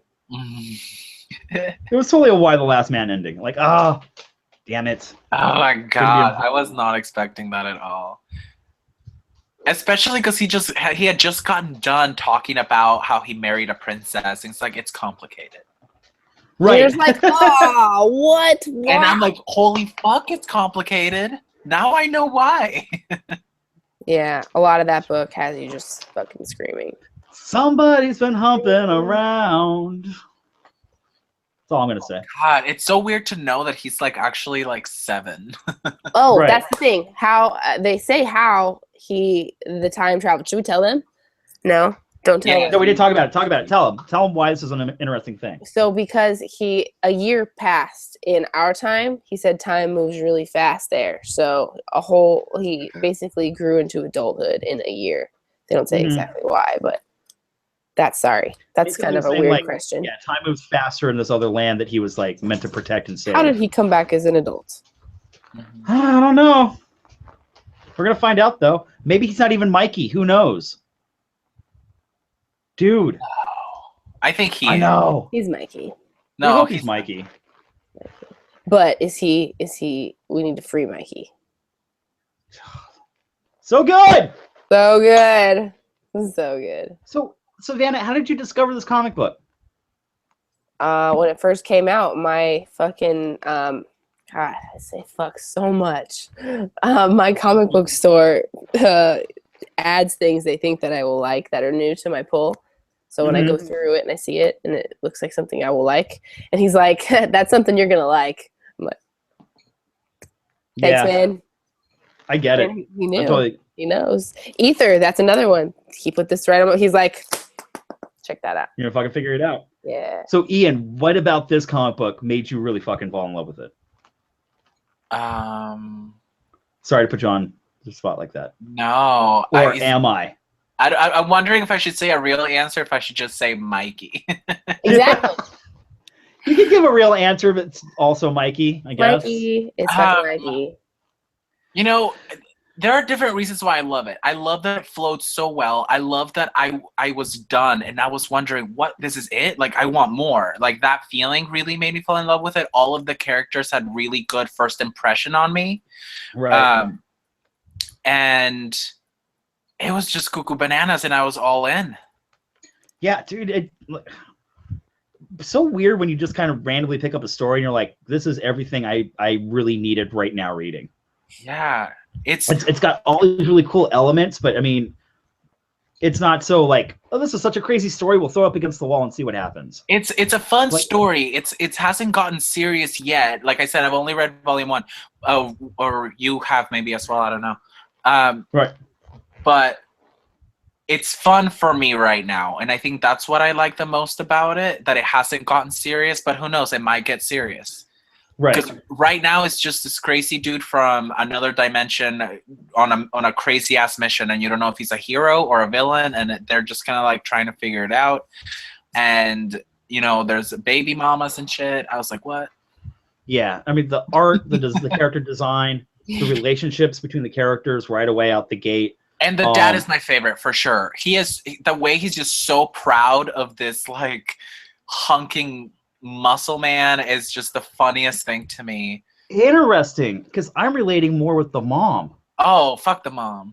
No, I'm looking at the mom, and like when she finally describes like the relationship and the dichotomy of the family, it's like, you understand, I always have to be the bad person. Mm-hmm. The dad, that was really hard always goes out and he like, I ground them and I'm the bad guy, and then he sneaks them out for ice cream. And part of it was like, dude, you know what? Fuck the dad for a second. But then there's another conversation that's had, and I understand why the father feels betrayed. But there was times when I'm looking at the mom like, dude, I'm so sorry that this is happening, and you're trying to like, you know, process everything that's going on. Meanwhile, like, you've got seriously repressed like emotional problems that you needed to talk about in the family and like before all this like bullshit happened. So, you know, I'm kind of like really sympathetic towards her, because it's like, now is it too late? Is it too late to fix these emotional problems that you have with the family that you wanted to address? Like, now your son's a giant barbarian who travels to another dimension and fights giant dragons. He's a hot baby. Yeah. No, I see what you're saying with the mom. With my experience reading it, she really did get overshadowed by the excitement of the dad. Right. And how he was all in from the very beginning, how he said, that's my son. You don't like the cop didn't even have to tell him. That's his son, you know? And from the get-go, he was like, first door to the left, that's where your stuff is. You know? Like, by the way, it's over there. I'll help you get it. Get in the car. Yeah. Like, I was all in with the dad, and the mom kind of got left behind for me. Right. But I do see that she is dealing with a lot, and it's a lot, and I hope she becomes part of the team soon. Okay. Yeah. Because it kind of felt like she was regretful. It kind of felt like she was like, oh, maybe I should have gone with them. Oh, I see what you're saying. I could see I'm that sure too. she'll swoop in somewhere and save the day, or something horrible is going to happen. Or she'll die. Or- Because maybe he doesn't know how to write female characters that well. I don't Well, Savanna just ruined it. She's dying. She's dead. know. She gets magic cancer, and that's it. Well, It's a magical cancer that can't be healed. Well, if she dies, Horrible. though, I wonder how Mikey's gonna react to that, because I really do believe him that he made this deal with the Lord Emperor, whatever the fuck, right. because God Lord. he wanted to come back. He wanted to come back to his family. I really do believe that. So if something, No, he for sure has the Nevermind chilling with him. He's got an alternate. no, I agenda know and that, bring but it I up. feel like he agreed to let the Nevermind possess him because he wanted to come back to his family. Yeah, I and thought he did, right? And I come back, and I could be wrong, but it would be interesting to see that if something horrible happens to one of his family members, like dying, like how he would react to that, because I feel like that's the only reason why he let the Nevermind take over him. Like Dude, it would maybe- let him disconnect from the Nevermind? Is that what you're saying? Dude, there's a really good possibility that everything he's done so far in the other enchanted fantasy land of barbarians and Dungeons and Dragons is like him constantly compromising himself, but secretly like making decisions like, fuck you, I'm going to do this, and then I'll do whatever it takes to get back to my family.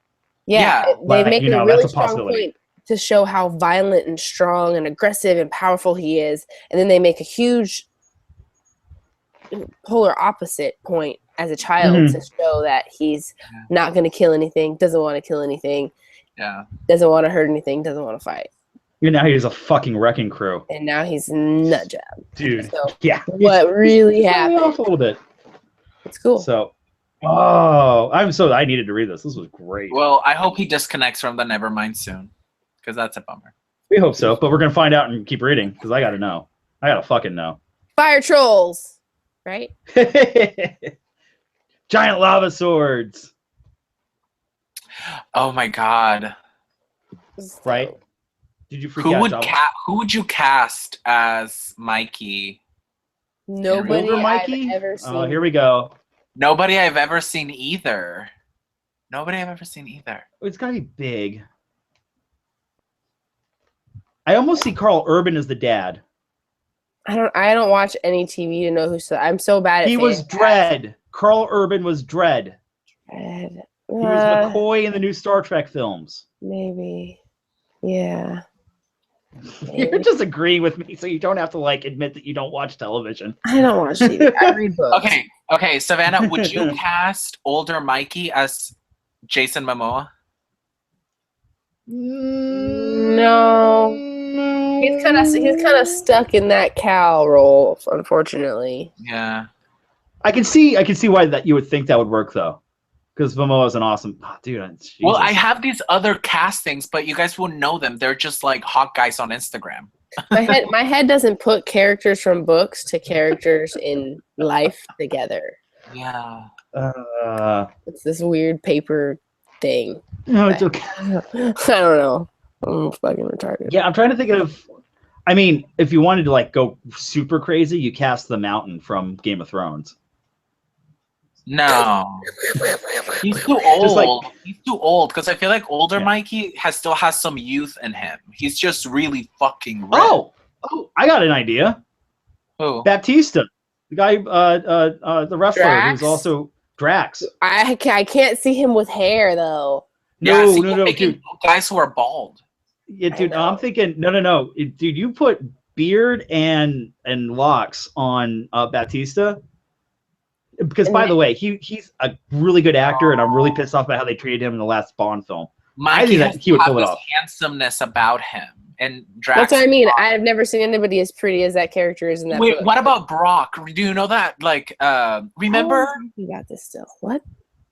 that Instagram guy that I told you would love? His name is Brock. He's like, Oh God! God, Yes. here we go, that the guy. Instagram. Brock. Okay, he sold it for Savanna. Brock for sure, man.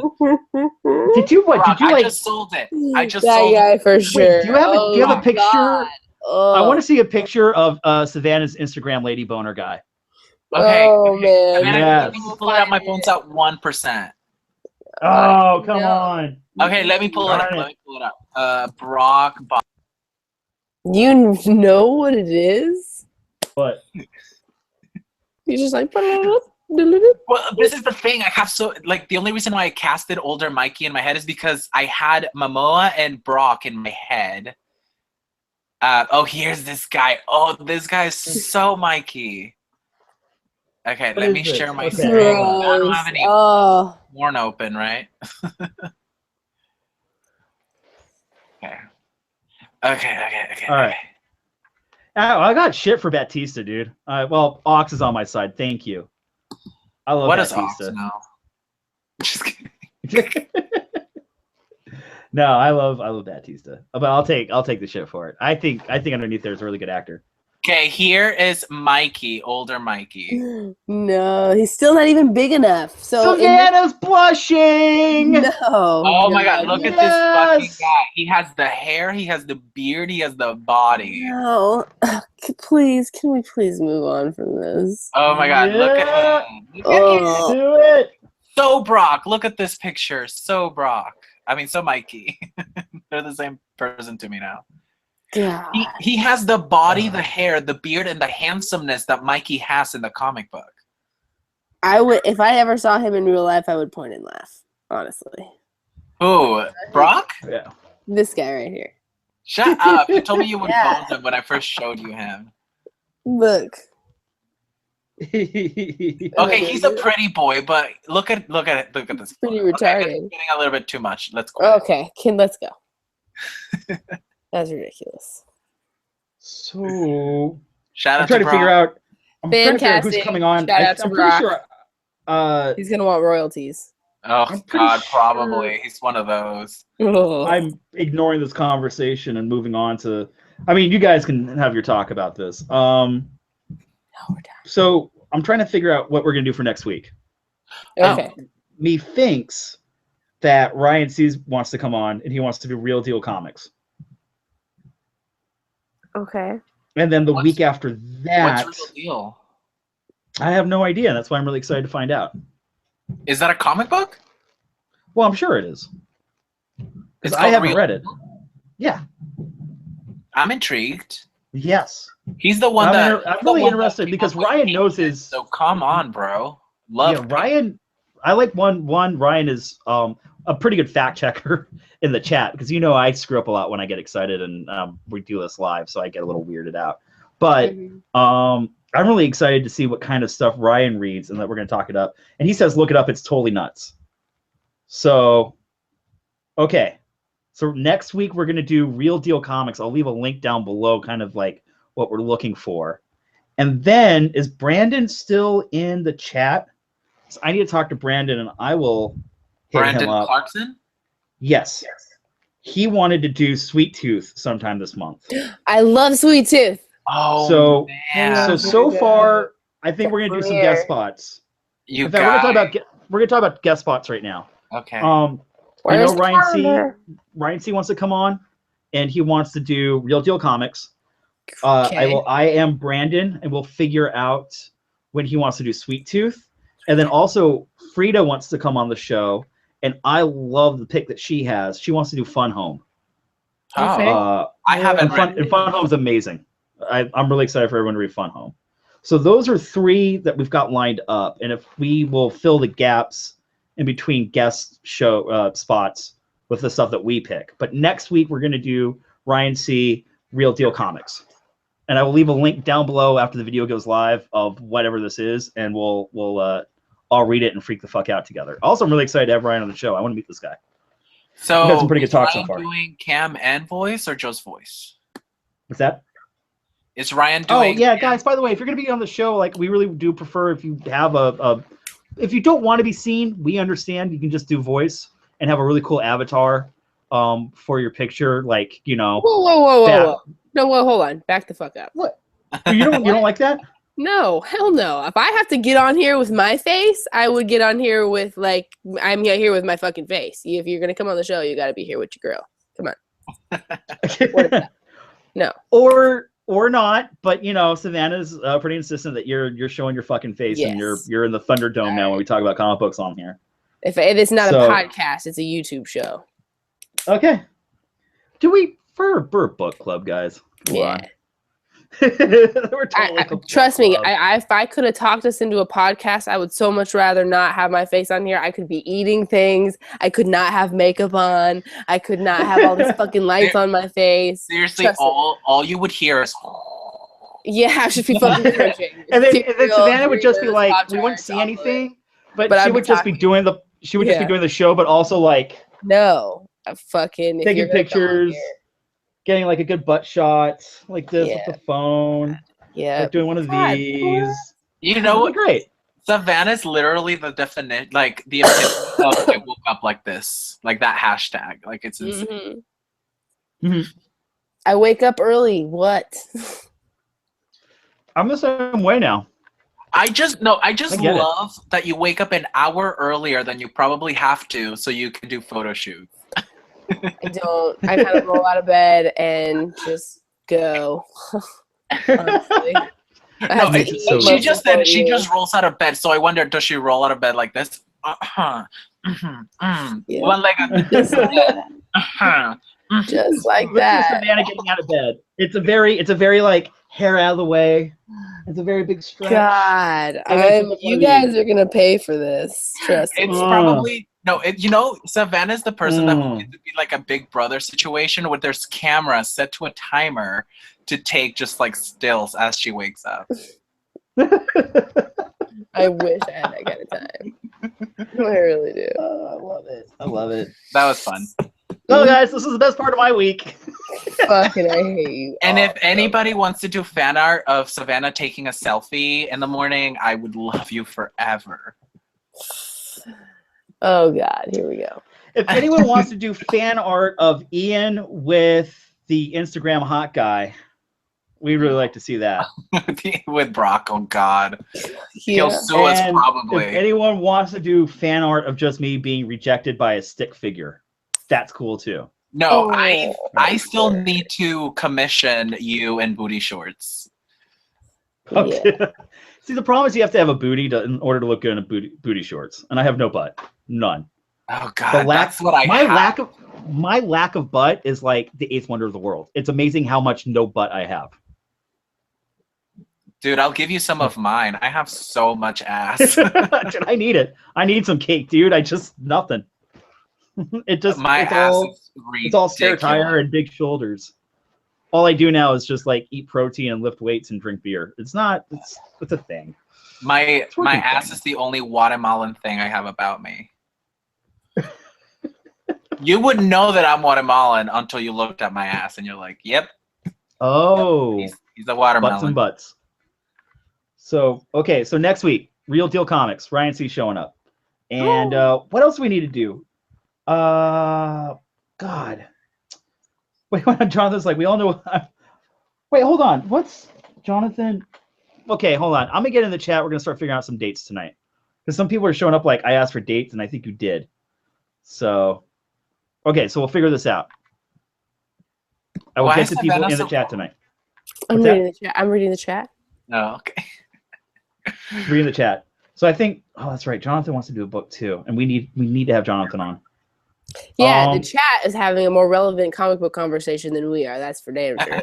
Because we're talking about butts, or lack thereof. Like, it's ridiculous. Well, to be honest, they wanted a taste of the after show. This is literally the after. This is it. This is literally the after show. Oh, gross. Oh, I know. Okay, so we'll do Ryan next week, and then the week after that, we'll do Jonathan, and that'll be the week we'll try to do Twitch. How's that sound? Okay. What does Jonathan want to read? I don't care. Jonathan's going to be on the show, but he has some really good picks. Okay. That's it. Because we are gonna start doing Twitch soon. Because the chat on Twitter basically eats batteries. We have so many people in that chat now. Like my phone just constantly goes off, and I have to keep it charged in at my desk now at work.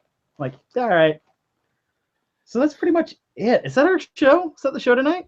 Yes, sirs. Okay. So I've got nothing. This was literally this is the after show, and then we just talk about our days, and then I tell everyone that I love them, then we log off. This is so weird.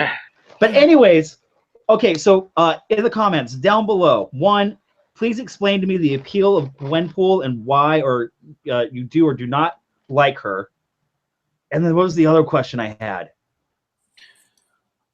God, just go back and watch that. It'll be fine. But that's okay. Do we have anything else? Ian, where can everyone find you? At Ian Alexander on everything with the exception of Facebook. Awesome. And Miss Savannah, where can everyone find you? Hydro_honey on Twitter, Galactus Hungers, and follow Force Girls. Follow Force Girls.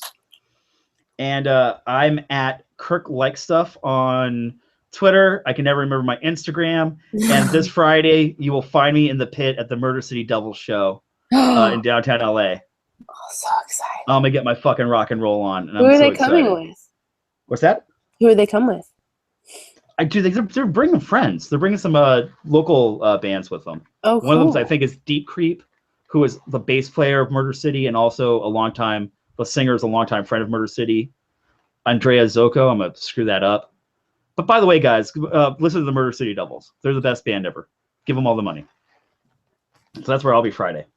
Oh, and then comments down below. Guys, if you're new to the show, you're discovering the show, just say hello in the comments. Also put down like whatever Twitter handle or social media you have so other people can find you. We're not going to stalk you. This is for the sake of like growing the comic book community that we're doing.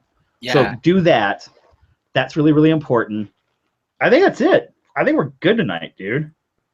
That was a fucking good show. And read Birthright. Dear God. Yes. I know. Birthright. The chat rode me tonight. Yeah. Freaking God. Yeah, the chat is fiery. So do that. You're getting and we'll see you. I like We'll see you back here next Monday for more comic talk. We talk comic books every week, the weekly releases, and then we talk a book. We fucking love you. And let's admit it, it's Monday. There's nothing else you're going to do Monday. Monday's the place to be here. Alrighty, guys. I love you. Later, dudes. Post for the thumbnail. Heyo. Okay, bye.